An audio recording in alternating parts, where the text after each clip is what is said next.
Bonjour, j'espère que vous allez bien.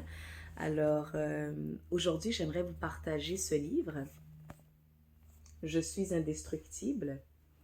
Ce livre a été publié il y a 2 ans par la maison d'édition Somme Toute. Et il a été écrit sous la direction littéraire de Roxane Guérin et de Tania Saint-Jean. Il y a plusieurs auteurs, comme c'est un collectif littéraire, il y a plusieurs auteurs qui ont collaboré à cet ouvrage, dont justement Isabelle Boisvert, Pascal Cormier, Mélodie Nelson, Jeff Perrault, Maïté Labrec Saganache et moi-même Jennifer Sidney. Et je me suis dit que j'allais vous offrir 3 vidéos qui contiennent justement 2 parties, parce que le livre est divisé en 6. Il y aura 2 parties que je vais vous partager, dans le fond, des textes que j'ai écrits dans cet ouvrage. Aujourd'hui, vous avez droit à un bonus parce que je vais également vous lire l'introduction. Bonne écoute. Introduction. Sans doute faut-il parfois parler au nom des naufragés, parler en leur nom, dans leur silence, pour leur rendre la parole. Donc cet extrait est de Georges Samprin, L'écriture ou la vie. Avertissement de contenu, les récits de ce livre abordent la thématique des violences sexuelles, parfois de façon crue ou détaillée. Ils pourraient choquer ou troubler certaines personnes. Je suis indestructible. Je suis indestructible. Un jeu universel mais unique. Un jeu qui a sa propre histoire, qui résonne avec les jeux appartenant à d'autres récits. Des récits semblables mais différents à la fois. Parce qu'il y a des multitudes de jeux qui ne se connaissent pas mais qui portent le même combat et qui en ressortent indestructibles. Le parcours de ce jeu qui a subi des violences sexuelles est long, comme une saison fragile où il doit faire le deuil du monde entier et de lui-même, du soi qu'il était avant le fracassement de son être, avant qu'il ne devienne des morceaux éclatés et éparpillés qui ne demandent qu'à retrouver un peu d'ordre ou de sens. Il doit se faire une chambre secrète à l'intérieur de lui-même, un lieu en soi où tous les murs sont en diamant. Chaque jour de sa vie, je retrace du bout des doigts les fissures de son être. Il les dessine de couleur or, recolle ainsi les morceaux un à un pour mieux rapiécer les miettes qui lui restent. Je refuse de croire que guérir veut dire effacer toute trace de son histoire. Les récits de ce livre racontent ce long travail minutieux, inachevé parfois, patient, comme l'art ancestral japonais du kintsugi, de reconstruction de l'être, pour en ressortir plus fort, plus brillant.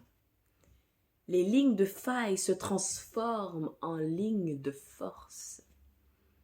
I just need my story heard, my story felt and understood by individuals with minds of their own. Because, like it or not, your story is my story, and my story is your story. I just don't have the strength to take care of my story anymore. I don't want my story defined by anger. Un extrait de Hannah Gadsby. Nous avons voulu créer un objet littéraire, beau et sincère, où les récits de fiction basés sur des histoires vécues évoquent ce chemin de guérison jamais linéaire. Cet endroit de vulnérabilité, de quête et de réinvention de soi. En réunissant des voix diverses, multiples, ces jeux remplis de failles et de lumière, nous avons voulu démontrer les nombreuses facettes infinies du prisme des violences sexuelles.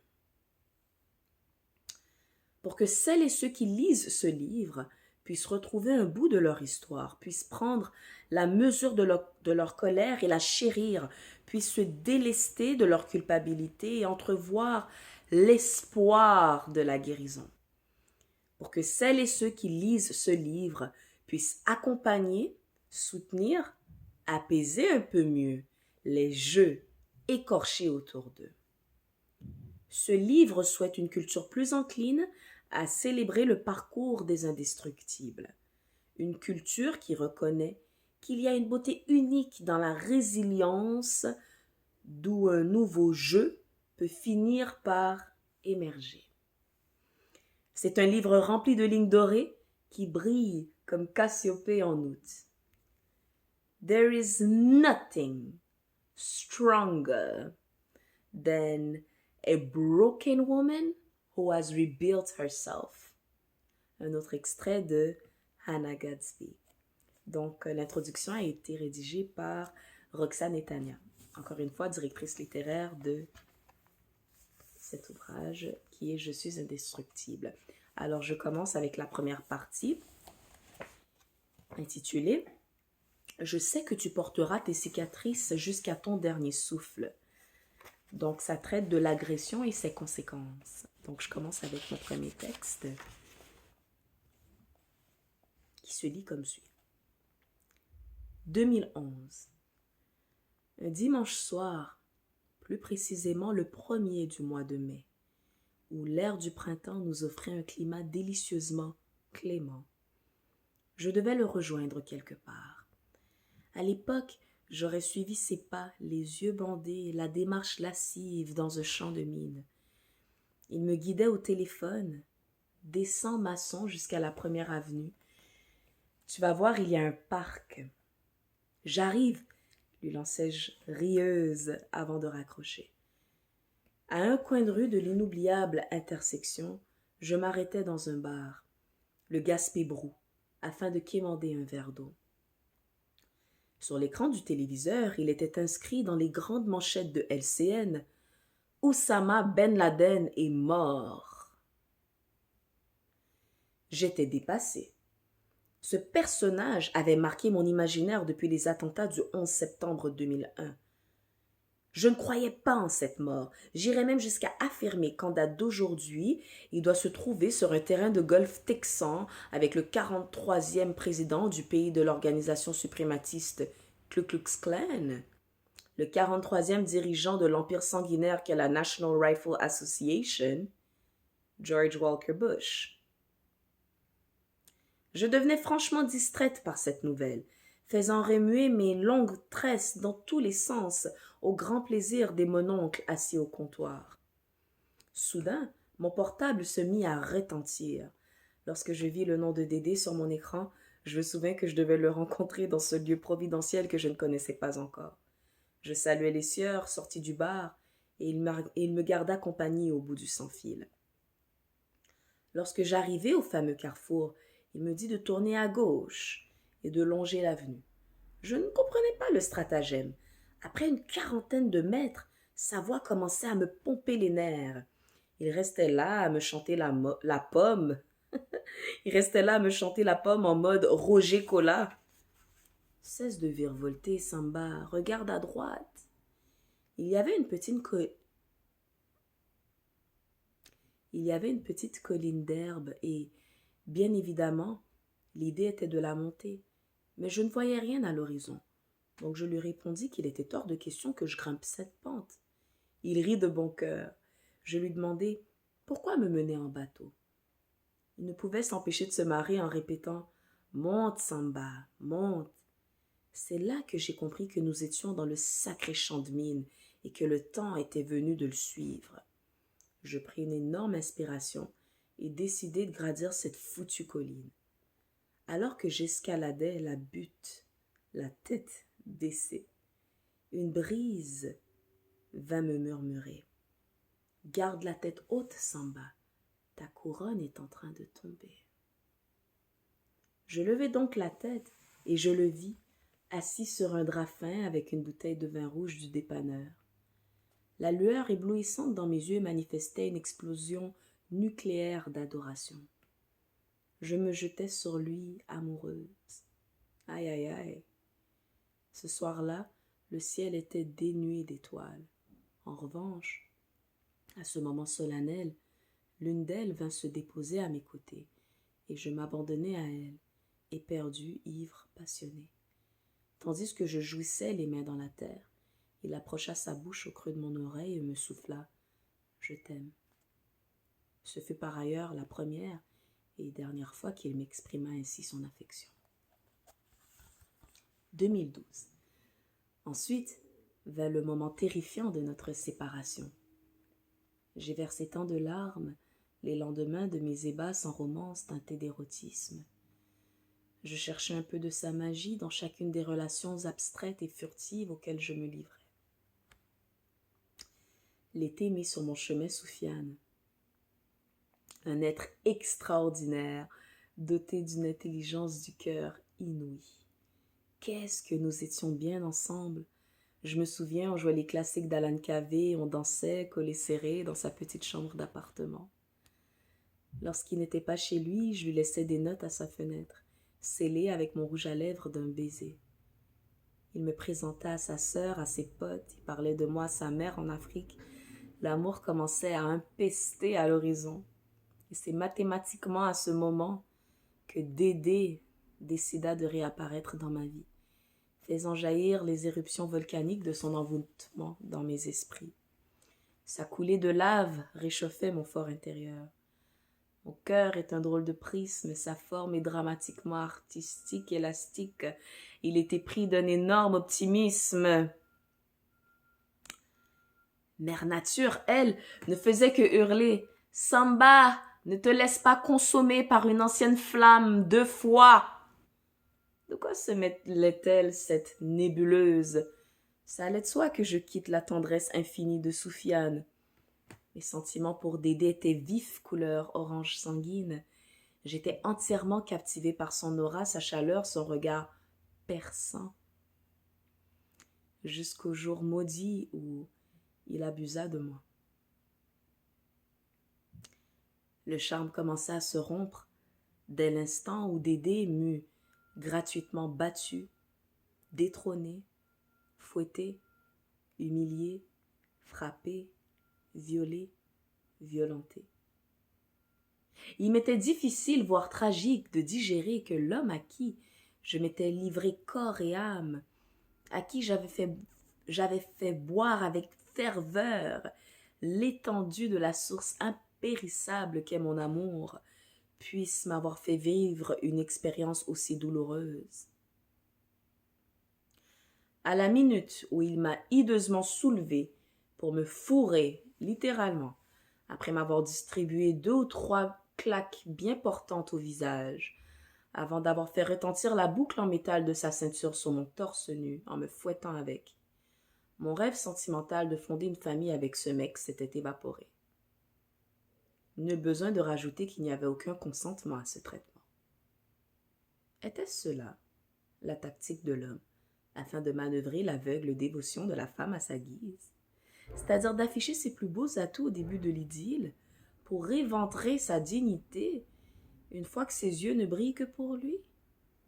Cet état morose me dévastait, et je savais que je ne devais pas commettre la stupide erreur de mettre tous les hommes dans le même panier que Dédé. Je le devais à Soufiane. Le spectre de ce mauvais souvenir me rendit aigre, vide, agressive. Je commençais à me méfier du moindre élan de douceur. J'étais dépravée.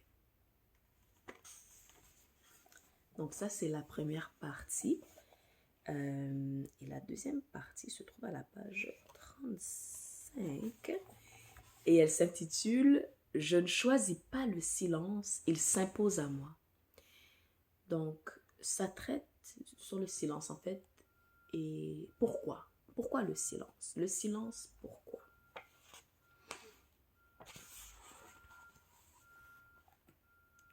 Quelques jours après cette nuit de désenchantement, je recevais des copines de longue date à dîner. Yolanda, fidèle à elle-même en termes d'assiduité, arriva tandis que je me préparais. Elle vit des contusions sur ma peau, et c'était suffisant pour piquer sa curiosité maladive. Avec mes talents de grande comique, je lui ai dit qu'avec Dédé, nous avions eu une soirée assez arrosée.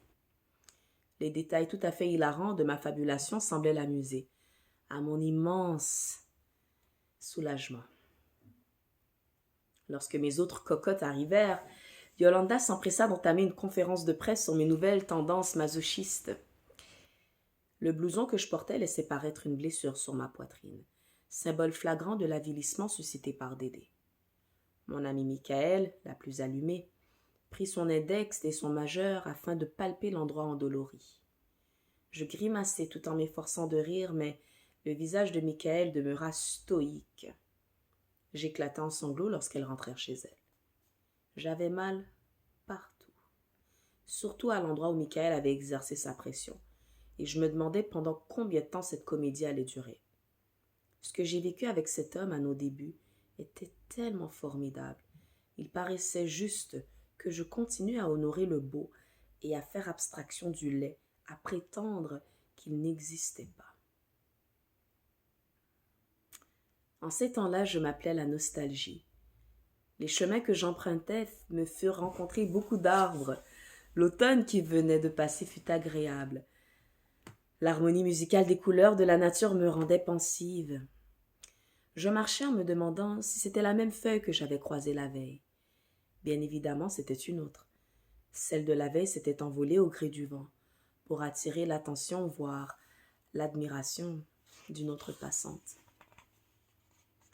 Dédé, il faut que tu saches qu'il n'avait fallu qu'un regard pour que mes yeux ne cessent de te chercher, de te scruter doucement de la tête aux pieds.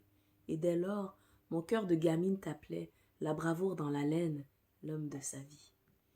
Ton nom résonnait comme une chanson dans ma tête, tel un éternel refrain qu'on ne se lasserait pas de fredonner. 2 syllabes folles qui éveillaient en moi l'endurance, la persévérance et la victoire. Tu m'as dit ton nom et je n'ai pu m'arrêter à un regard, j'ai été transportée. Les mots qui sortaient de ta bouche, tu avais cette manière de parler au nom de la justice avec douceur et ferme conviction. Tu assumais tes affirmations et tu ne te contredisais jamais. À la seconde où j'ai pu examiner ton visage et que mes yeux ont atterri sur tes lèvres, j'ai eu envie d'adoucir ton être révolté d'un éternel baiser. Notre premier rapprochement se produisit au clair de lune dans une forêt de pins, où tu m'avais entraînée et où, confuse, je t'embrassai. Nous marchions main dans la main, tu avais tes angoisses, j'avais les miennes. Cela ne nous empêcha pas d'avancer vers les autres, sereins. Tu sais, Dédé, cette nuit aurait dû durer pour toujours. Nous étions seuls au monde pendant 5 minutes, paisibles, magiques, inoubliables. Tu allais bien et je demeurais agréablement confuse. Je sais qu'il existe un monde où nous nous sommes rencontrés, dans cette même nature, ou même une autre. Tristement, ce monde continuera d'exister encore un moment dans ma tête. Je m'appelais la nostalgie. Subséquemment, les secondes passèrent, et je les consacrai à penser à toi. Je m'impatientais à propos du destin, qui intensifia mon désir de revivre le baiser naturel, partagé avec toi parmi les Abiétacées. Témoin silencieux du commencement de la légende où mon cœur se fit dépuceler la première fois. Notre relation ressemblait étrangement à une piste de course, c'est-à-dire que je m'échauffais à chaque fois que je me préparais à te voir, je m'emballais lorsque tes yeux me dévoraient de désir, et parfois au réveil j'étais exaltée en te voyant près de moi, et en dépit des épreuves, je me disais que tout finirait par bien aller. Dans cette connexion, mon cœur avait les ailes d'un phénix, et prenait son envol à chaque fois que le sens olfactif de mon âme humait ta personnalité. J'étais jeune, et l'amour que je te vouais me rendait tellement femme que ça m'a en quelque sorte introduite à la fameuse cour des grands. Je me perdais à croire que c'était un jeu d'enfant rempli de jolis sentiments, tantôt couleur pastel, tantôt couleur vive. Je n'ai jamais vraiment voulu marcher sur ce parcours. Pour moi, il était fait pour courir, et malgré ma silhouette, je n'avais pas de qualité athlétique. J'oubliais de respirer en ta présence, je gardais mon souffle pour protéger ton sommeil, me faisais fouetter par le vent glacial de tes silences. Ce déchaînement me prenait tant la tête que j'omettais de vivre.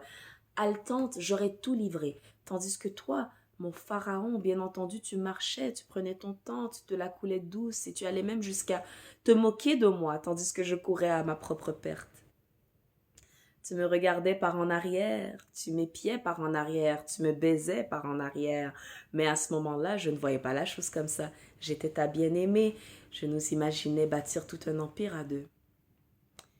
Lorsque finalement je vis la ligne d'arrivée, qui était en fait ton amour, je devins folle.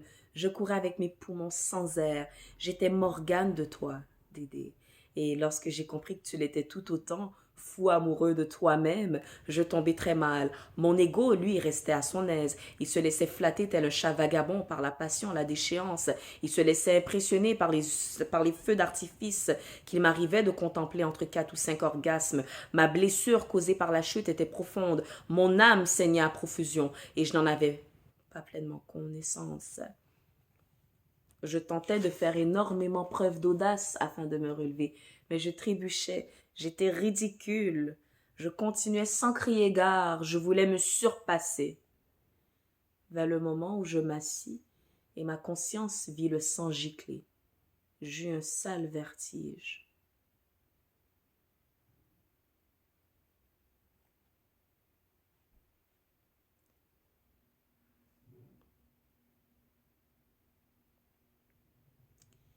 J'ai gardé le silence de peur de me faire juger. À ce temps-là, je disais à voix haute que je n'en avais rien à cirer de l'opinion des autres. Mais à l'intérieur de moi, tout était chaos. J'étais pétrifiée en pensant à l'idée que mes proches se faisaient de moi. Pourquoi rester dans cette relation démesurée? Elle doit sûrement aimer ça. Pourquoi n'a-t-elle pas appelé la police? Ces hypothèses, je me les répétais jour et nuit, tout en restant dans cette histoire de cul morbide avec Dédé. Et à force de ruminer sans poser d'action concrète pour modifier mon sort, je commençais à devenir ma boule. Donc voilà, c'était les 2 premières parties que j'ai écrites dans cet ouvrage. Encore une fois, je suis indestructible. Et j'espère que vous avez apprécié ce petit moment d'une vingtaine de minutes passées ensemble. Et voilà, donc la prochaine vidéo suivra bientôt, sous peu. Gros bisous, passez une belle journée.